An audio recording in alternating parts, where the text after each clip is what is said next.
Hey everybody, I'm your host, Strategic Jordan, and let's talk about the ending of Chapter 9. I meant to get this out a lot earlier, but I've been having problems with my internet, and Age of Charlemagne just took up all my time. But let's talk about the parts to Chapter 9. Now, I'm probably not going to go over everything, either because I don't realize it's important, or I just forgot. So, we learned that Pink Bell is actually Silver Bell. I keep wanting to say Silver Spoon. And she was actually a unicorn who, from what I understand, self-mutilated herself and cut off her own horn. Nasty. And is that painful? Like, is the horn just a hardened external thing, or is it like an actual? Are there nerves up there? Does it hurt? I don't know. But so yeah, that's kind of fucked up. And we learned some more about her that's really fucked up, in that her family, lived on the farm. I think it's Pinkie Pie's family farm. But I don't know what they were doing out there, but they were doing something, living, I suppose, farming. And raiders came, and the dad, I gotta give him props because he actually fought the raiders off and scared them off with his shotgun. And this is where my applause for him stops, because he didn't get the fuck out of Dodge with his family. Like, holy shit, dude. You scare them off, which is awesome, but you let them live and they're gonna come back. They're raiders. They're crazy like that. So, and instead of leaving or setting traps or arming his family to fight to the death, because you don't want to get captured by raiders. Just don't do it. Don't get captured by raiders. It's very bad. Okay, it's very bad. Don't do it. So, yeah, and guess what? He got captured by raiders. Who knew? Who could foresee this? That the raiders would come back in arms. Who could have known that? Anyways, the mother actually used an invisibility spell on her daughters. Why they didn't do that to everybody and kill or leave, or just leave, okay? There's plenty of abandoned houses in the wasteland. New Appaloosa is just down the way. Okay, you go live there, you go find work. People need food over there. You go farm. But they didn't. So the mother and father get captured. And apparently Pinkie Bell has a thing where she sings when she's scared, and her horn amplifies it. So yeah, the raiders found them. They found the two fillies, and they made them watch as they did bad stuff to her parents. And K-Cat, I gotta admit, you know what you're doing, because you didn't tell us what happened. You didn't describe it. You didn't say anything.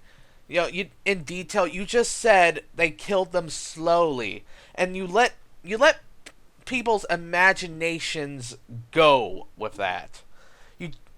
Just those words, and people with imaginations like me, or people who know what raiders are like me, just let our imaginations come up with stuff, because I guarantee you that's the power of show not tell, because we come up with some fucked up stuff in our heads.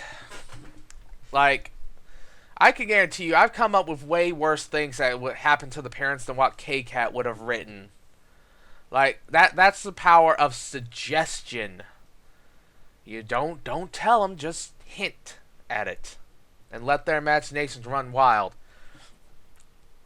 So, yeah, bad stuff. Then apparently the sister went off to try to get help and food, and so they could leave the house the father should have with his family, and promptly died. So now you got Pinkie Bell there, who's just sad and lonely and tries to emulate Pinkie Pie because she's mind broken over the horrors, and she feels it's her fault that everything happened. Even though technically it all still would have happened, she just wouldn't have seen it. So, it's not really her fault. The only thing that's her fault is that she got caught, and now her sister and her had to watch. That's the only thing that's her fault. If anything, it's the dad's fault for not just leaving or fighting to the death. Because raiders, they're rapist cannibals and torturers. Yeah, no, you don't want that. You don't want that ever. Just fight to the death. Don't get caught. Basically have a proximity mine on your body and ready to be activated. That's my suggestion. Just fucking plant that thing on in your pocket and a button to detonate. Have it ready. But so that happened. Little Pip, God, there were a lot of hints and it was pretty obvious, but I was hoping against it. Little Pip is a fucking addict. She is addicted to party time mint tats and maybe normal mint tats. Calamity is now a drug pusher. So that happened.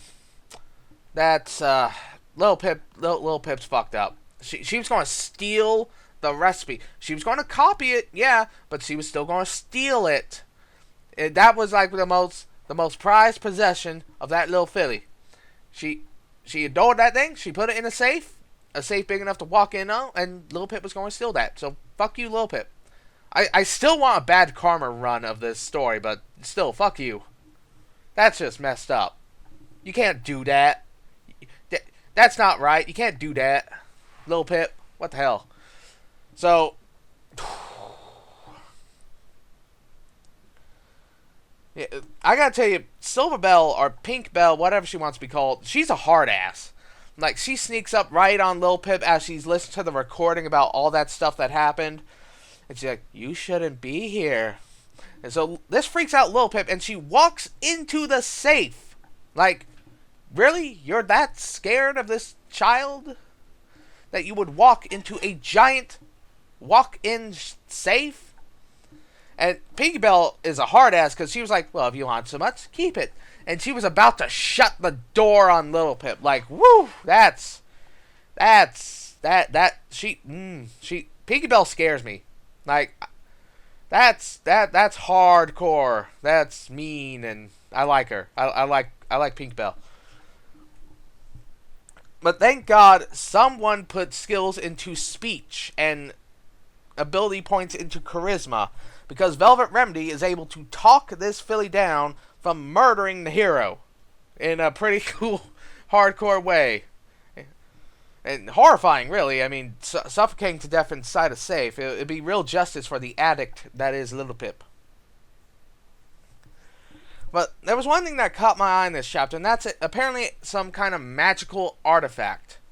Now, we know that in this world, radiation is caused by magical energies and not like uranium and plutonium and shit. So, given that it was giving off a magical radiation-like glow, and it was intentionally drawing Little Pip's attention, I'm guessing it is a magical artifact of some kind. I don't know. It seems to be the type that grabs attention, but I don't think it's malevolent because Pinky Bell seems just fine. And Lil Pip was able to tear her attention away easily, so I don't think it's a bad object. It remains to be seen what it is. Now, one thing we did learn about Pinkie Pie herself is that she is a government authority drug pusher. She is I had a phrase for her, and it was really good and clever, but these past couple days I forgot it. But Pinkie Pie is a goddamn drug pusher. She was. I'm not surprised. I wish I was, but I am not.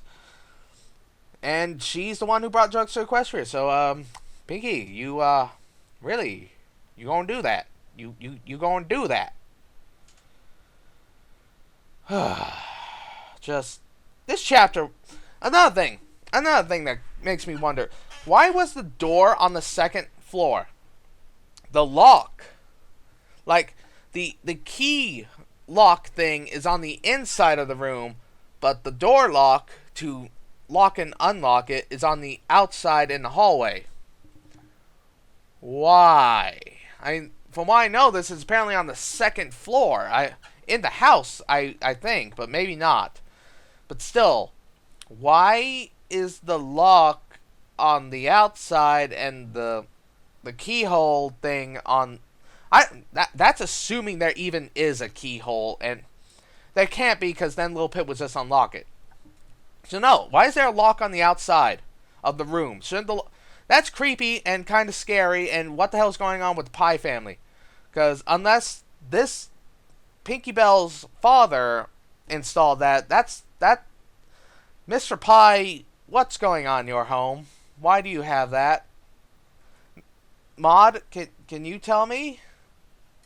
Because that's, again, just thinking about it, no explanation. My mind, it comes up with ideas, and they're not nice. I don't want to know. Well, I do want to know, so I can stop thinking about it. Now, K-Cat, I have a question for you. What is your opinion on Raiders? Because logically, they don't really make sense.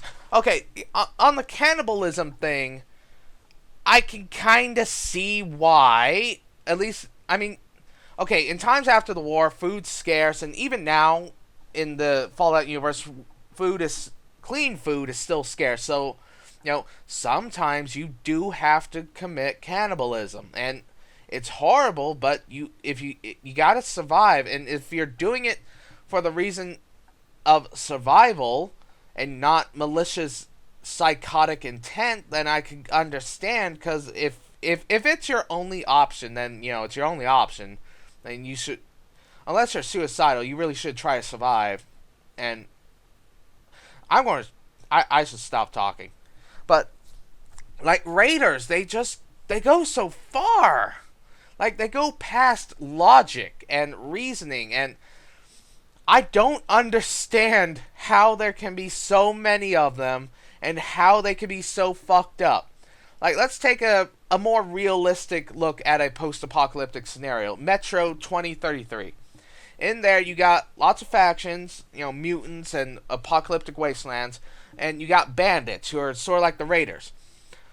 Yeah, they're rapists, but I don't think they're I don't think they're sociopaths.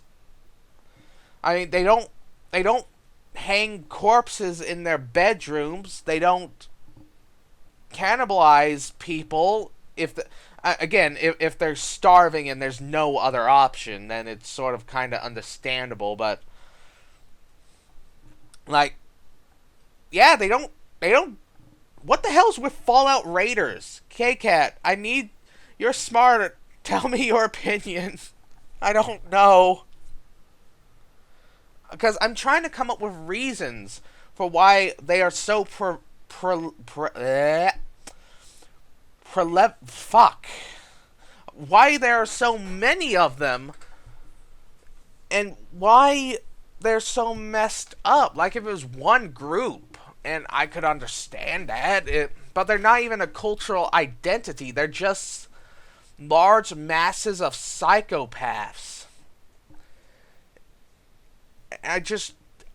How do they function? How do they not die of disease with corpses, just rotting corpses?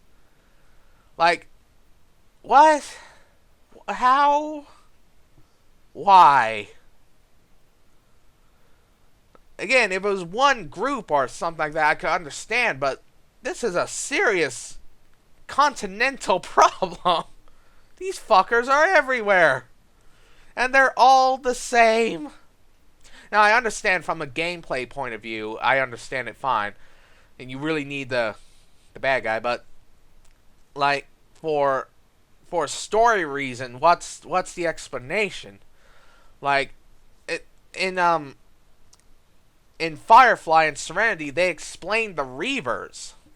They explain that, but Raiders don't get that explanation. So what's going on there, K-Cat? Like, how have these people not just killed themselves? Or how have they not just all died out? Or how do they continue to replenish their numbers? Like, who wakes up in the morning and decides, you know what? I'm going to rape a child and eat their parents. Who wakes up and does that? So, I don't know. I need, K-Cat, I need an explanation for that. Please. At least I want to hear your explanation for it. Okay, I'm going to go read the next chapter now. See you guys later.